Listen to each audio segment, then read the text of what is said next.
azza wa jalla. Assalamualaikum warahmatullahi wabarakatuh. Innal hamdalillahilladzi anzalal qur'ana fi syahri Ramadan al-qa'id syahru Ramadan alladzi unzila fihi al-Qur'anu hudan lin-nasi wa bayyinatin minal huda wal furqan.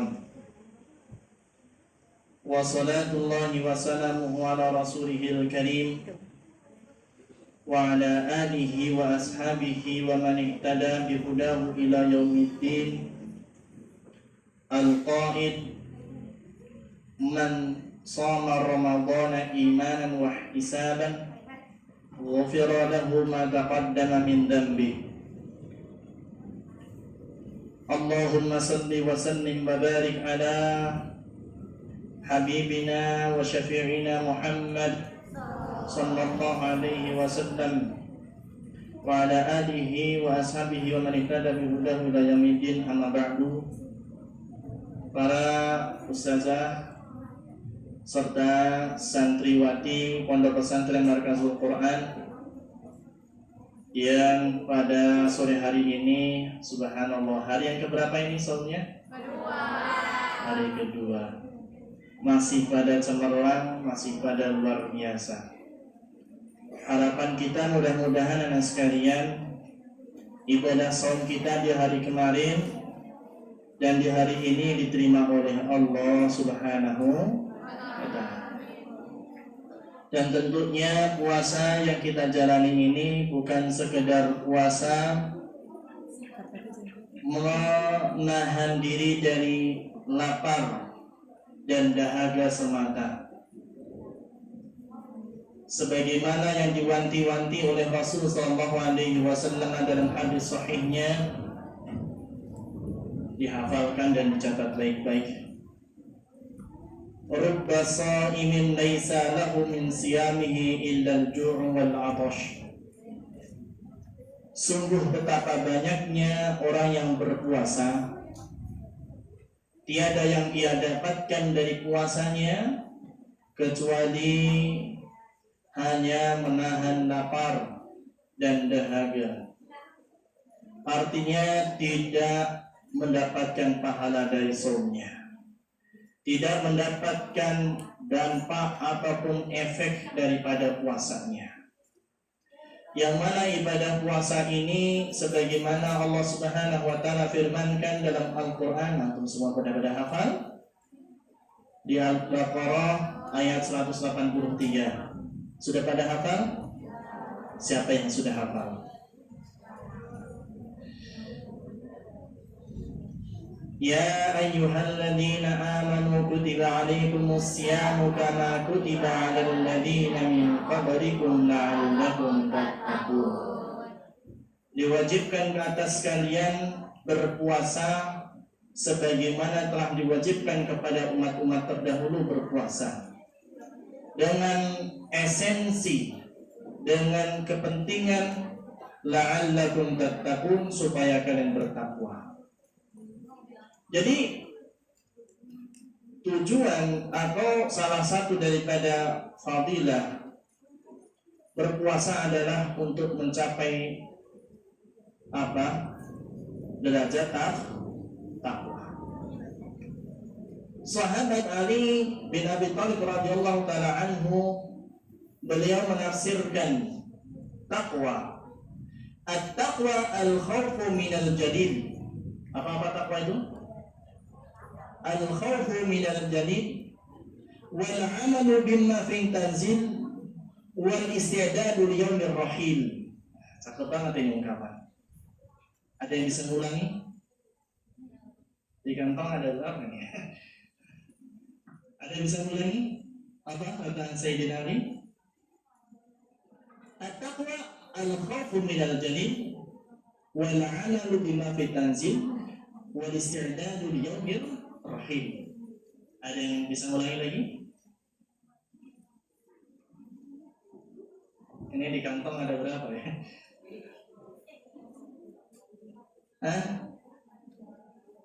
Al-khawfu minal jalil, takut kepada Allah Subhanahu wa ta'ala.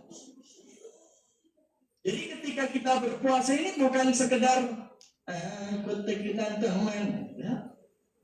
Ini kan sudah bulan puasa, bukan. Nanti kalau tidak puasa diikhab, bukan.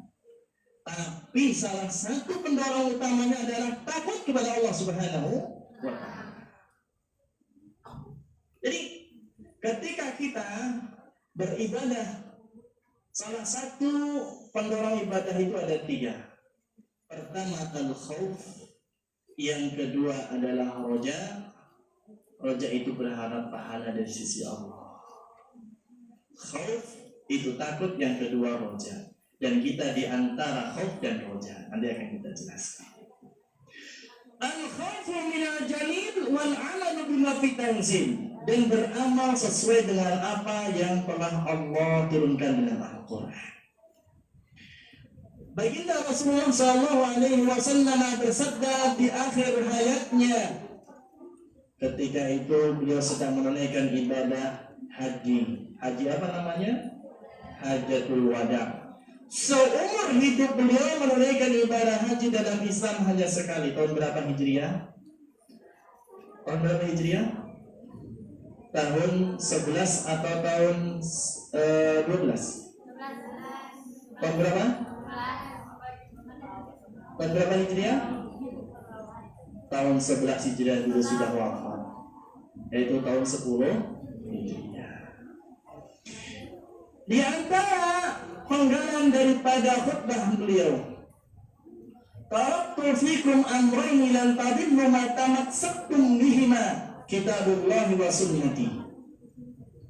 Aku tinggalkan kepada kalian 2 pusaka, apabila kalian berpegang teguh dengannya maka kalian tidak akan pernah tersesat selamanya, yaitu kitabullah, kitab Al-Quran yang kalian hafalkan sehari-hari, dan sunnah baginda Rasulullah SAW.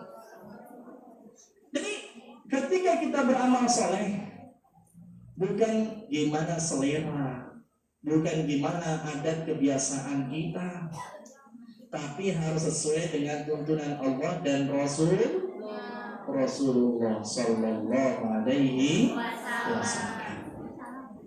Nah,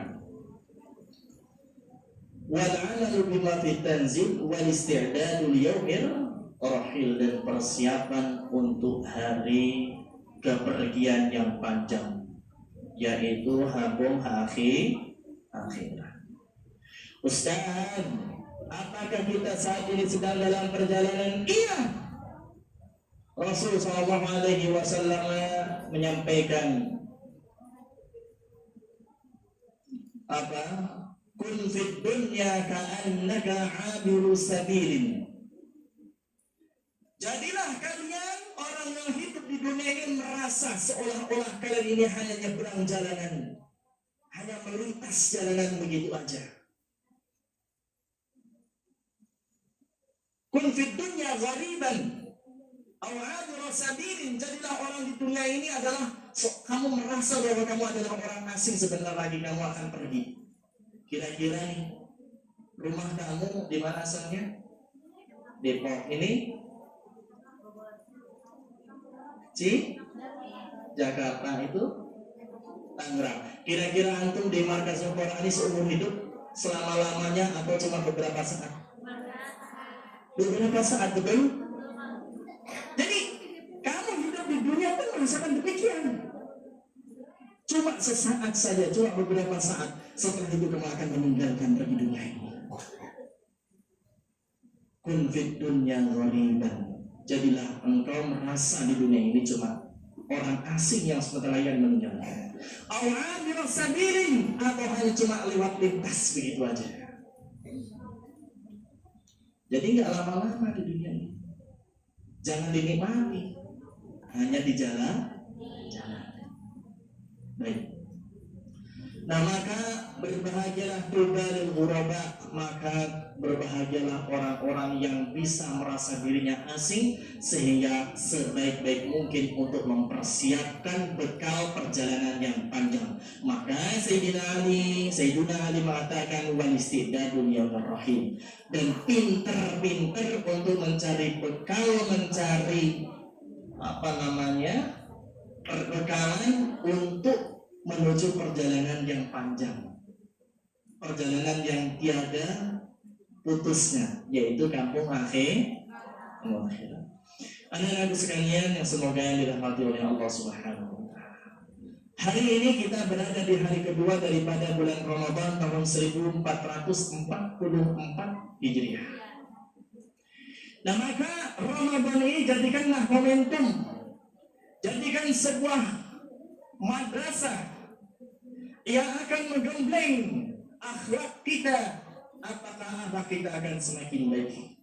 Yang akan menggembleng jiwa kita, apakah jiwa kita ini menjadi jiwa yang mukminah?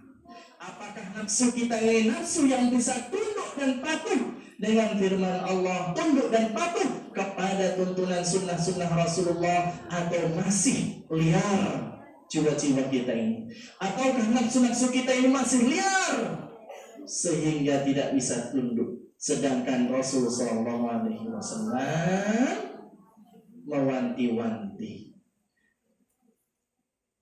la yu'minu ahadukum hatta takuna hawahu tabahan bima ji'tu bihi. Tidak beriman, tidak sempurna iman di antara salah seorang di antara kalian sampailah jiwanya, sampailah nafsunya itu tunduk dan patuh kepada agama yang aku bawa ini. Paham sampai sini? Artinya ketika kita ada panggilan untuk baca Al-Quran, bukan lagi yang dikedepankan hawa nafsu. Hawa nafsu ingin dikatakan saya sebagai hafizah, ingin dikatakan saya sebagai orang yang khusyuk berinteraksi dengan Al-Quran. Tidak lagi ada hawa nafsu seperti itu. Tidak lagi ada hawa nafsu, malas, capek baca Quran terus. Jadi terlampau antum membanggakan diri dengan amalan, itu adalah hawa nafsu. Antum terlalu enggan menjauhkan diri dari Al-Quran, itu juga hawa nafsu. Yang benar gimana Ustaz? Antum ngaji mencari ridha Allah, antum ngaji teman ngaji karena ingin mendapatkan rahmat Allah, ingin menjadi anak yang soleh, ingin menjadikan Al-Quran sebagai syafaat pada hari kiamat. Itu tujuannya. Apa yang di sini? Enggan melawan, enggak mau beramal soleh, ikutin hawa nafsu. Atau melakukan amal soleh tapi karena ingin mendapatkan keuntungan dunia, hawa nafsu. Kedua-duanya tidak boleh. Baik anak-anak sekalian yang semoga dirahmati Allah Subhanahu wa Ta'ala. Hari kedua mungkin antum masih kuat. Hari ketiga insya Allah mudah-mudahan semakin kuat. Bulan Ramadan ini ada satu malam yang teramat sangat istimewa, yaitu malam Lailatul Qadar. Tapi malam Lailatul Qadar ini bukan sekonyong-konyong datang begitu aja. Di awal Ramadan tidak pernah ibadah santai begitu aja. Tidak ada bedanya Ramadan dengan tidak Ramadan. Di 10 hari pertengahan santai saja, bahkan lebih kendor daripada 10 hari pertama. Ujuk-ujuk di 10 hari terakhir ini dapat bulan Ramadan. Ya, hayhata di mata kulun. Apa hayhata? Kalau dalam Al-Quran, hayhata di mata kulun. Sungguh betapa jauhnya sekali dari apa yang kalian harapkan. Nah, oleh karena itu Ramadan ini kalau kita ingin mendapatkan Lailatul Qadar, maka kita siapkan dari sekarang. Ramadan ketika Allah Subhanahu wa Ta'ala menurunkan ayat-ayat yang berkaitan dengan Siyamul Ramadan, Allah Subhanahu wa Ta'ala selanjutnya di ayat 186 Wa idza sa'alaka 'ibadi 'anni fa inni qarib ujibu da'watad da'i idza da'an falyastajibu li wal yu'minu bi la'allahum yarshudun. Ini ayat tentang apa? Ada yang tahu? Angkat tangan. Ada yang tahu ayat apa? Dikasih hadiah nanti. Ramadan, masih Ramadan. Ayat tentang apa? Lebih spesifiknya, lebih khususnya tentang apa? Tentang doa, tentang berdoa. Pertanyaannya nih, kenapa di sela-sela ayat Ramadan, ayat puasa Allah menyebutkan tentang doa ini? Ada yang tahu? Berdasarkan analisis yang mungkin pernah antum lakukan, kalau sudah pernah menganalisis, ayo, pernah ada yang mentadaburi ayat ini belum? PR nih, wajib mentadaburi. Apa tadabur itu? Menghayati, meresapi ayat-ayat Al-Quran, itu tadabur. Saya katakan, saya sampaikan pada kesempatan kali ini, anak-anak sekalian, menghayati, meresapi, mentadaburi ayat-ayat Al-Quran itu lebih wajib daripada menghafalkan Al-Quran 30 juz. Jadi artinya sembari antum kalau ingin menghafalkan 30 juz, setidaknya antum juga mentadaburi Al-Quran. Karena salah satu tujuan Al-Quran diturunkan apa? Hudal lin nasi wa bayyinatin minal huda wal furqan. Bagaimana Al-Quran bisa menjadi petunjuk? Bagaimana Al-Quran bisa menjadi pembeda antara yang hak dengan yang batil kalau tidak melalui tadabbur? Ketika antum menghafal Al-Quran langsung bisa mendapatkan petunjuk? Nah. Ketika antum menghafal Al-Quran langsung mendapatkan hidayah untuk membedakan antara yang hak dan yang batil? Enggak. Tapi harus melalui pembelajaran, yaitu mentadabburi Al-Quran. Ustaz, gimana cara mentadabbur? Bisa antum telaah. Alhamdulillah sekarang sudah banyak terjemah, dibaca pelan-pelan. Kalau belum paham, tanyakan kepada ustaz dan ustazah yang ada di sini. Maksudnya, di antara hikmah yang bisa kita simpulkan ketika Allah Subhanahu wa Ta'ala menyebutkan ayat doa, wa idza sa'alaka ibadi, apabila bertanya kepadamu wahai Muhammad, salah satu dari hamba-hambaku, anni, tentang diriku, ya Allah, kalau seandainya aku berdoa kepada Allah, apakah aku harus teriak Allah itu gimana? Coba sekarang saya tanya, kalau seandainya kamu punya hajat, kamu mau berdoa gimana? Terus Allah itu di mana berarti? Allah di mana-mana? Berarti udara dong.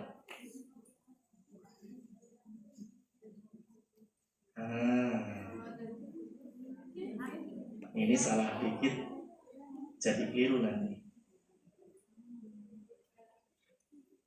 Nah, apabila bertanya kepadamu wahai Muhammad, siapa yang bertanya? Ibadi, yaitu hamba-hambaku, anni, tentang diriku, fa inni qarib, katakanlah bahwa sesungguhnya aku ini dekat. Allah Subhanahu wa Ta'ala menyebutkan di dalam Al-Quran surat Qaf. Siapa yang hafal surat Qaf? Di juz berapa surat Qaf? 20? 26, 27, 26 akhir.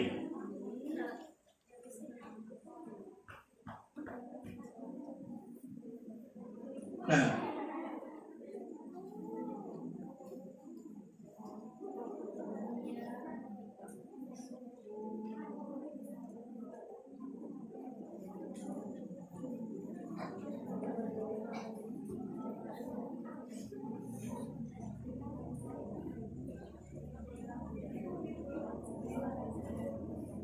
Allah Subhanahu wa Ta'ala menyebutkan dalam surat Qaf, wa laqad khalaqnal insana wa na'lamu ma tuwaswisu bihi nafsuhu wa nahnu aqrabu ilaihi min hablil warid. Dan sungguh kami, Allah Subhanahu wa Ta'ala, aqrabu ilaihi, lebih dekat kepada seorang hamba min hablil warid, daripada tali yang dipegang. Tali apa itu?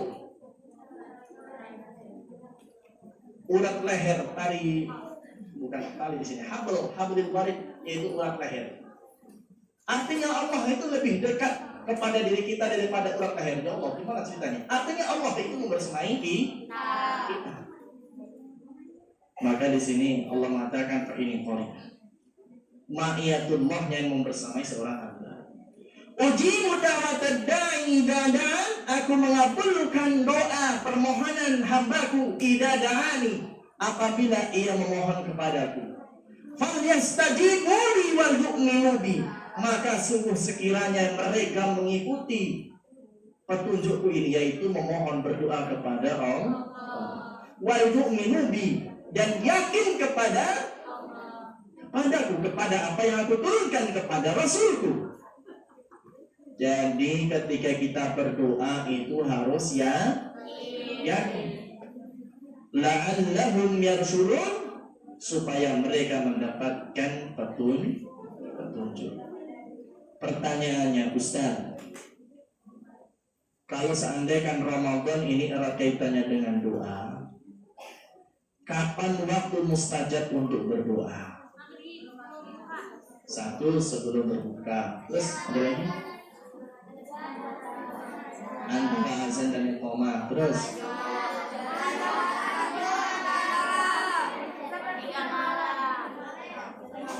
saat turun hujan. Terus sepertiga malam. Di kapan nih sepertiga malamnya?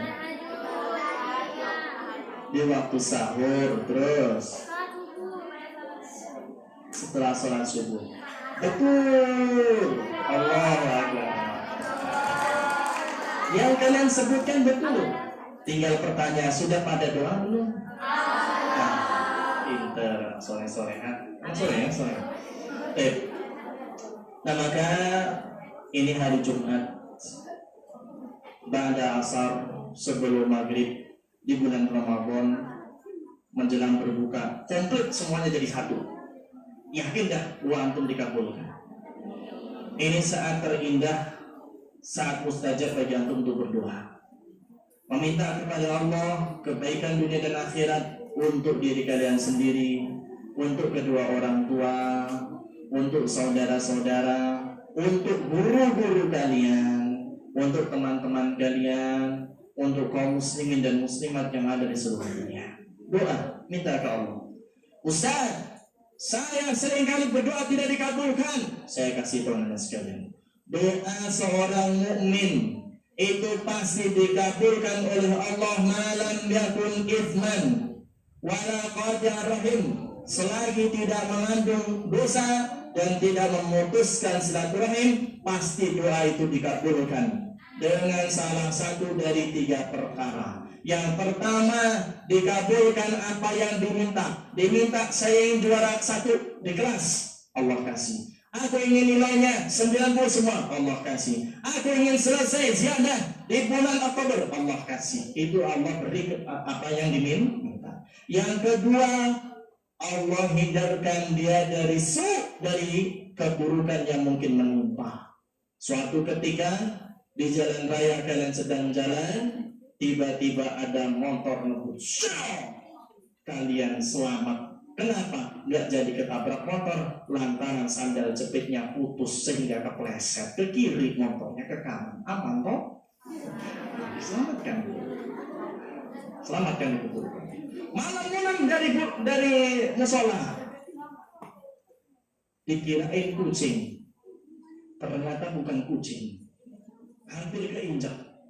Tapi karena kalian diselamatkan dengan doa kalian, langsung lewat saja. Allah selamatkan, hindarkan dari keburukan. Yang ketiga, Allah simpan doa kalian nanti di akhirat menjadi amal soleh. Kalian kaget, ya Allah, banyak banget ya amalan soleh itu, dari mana ini? Itu berkat doa kalian yang kalian panjatkan di dunia. Masya Allah. Kalau tahu sepertinya aku doa terus dah tiap hari. Karena ini ada waktu yang tersisa beberapa menit. sebelum azan maghrib, maka gunakan sebaik mungkin untuk berdoa. Dan dari Ustaz saya cukupkan sampai sini, mudah-mudahan ada manfaatnya. Hadani Allah wa iyyakum.